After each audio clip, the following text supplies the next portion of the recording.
Sky Fox showing a devastating scene here. This is the dump truck accident. Crashed right through the guardrail, hit several cars, and unfortunately killed a driver, a young mother.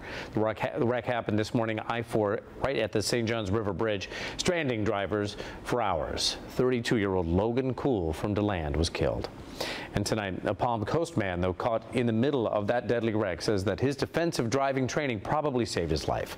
Fox 35's Valerie Boy is live in our satellite center tonight, and she's got his story. Valerie? Hi, Bob. Well, the retired bus driver from New York City says it's a miracle that he and his family are still alive. He was taking relatives to the airport when the crash occurred. Very sad. It's horrible.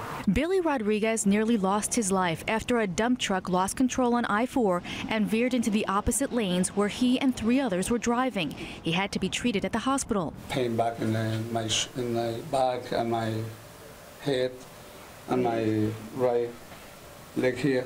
Troopers say the front tire on the dump truck separated, causing it to collide and kill 32-year-old Logan Cool, who was in a Honda. Billy saw it all happen. The truck hit her right in front. That's why I avoid the truck and the car. This 58-year-old was terrified, knowing that he could be next. I saw him coming through us. I pulled myself to the right lane, and I continued going to the shoulder. Spun around like 3 times until I hit the rail. That's when we hit the rail with the right-hand side of the car. Billy says his daughter, son-in-law, and 18-month-old daughter were also in the car. She cried a lot. He's sad knowing a woman died in the accident. I'm very sorry for that lady, for their family, and I will pray for them. Investigators are trying to find out why the tire on the truck separated. Truck driver, he was very scared and very sad. He was laid down on the floor praying and crying.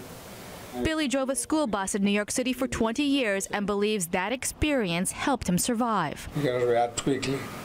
These kind of things is very, very, very hard decisions. But I made it. While his car is totaled, he's grateful that he and his family are okay. He has faith that something was protecting them. It was really a miracle for us that we survived on this. Thanks to God, and pray to my little angel in the car. And Billy says his relatives were still able to make their flight back home to Puerto Rico. Meanwhile, troopers are trying to determine what caused the tire to separate. Live in the Sat Center, Valerie Boy, Fox 35 News.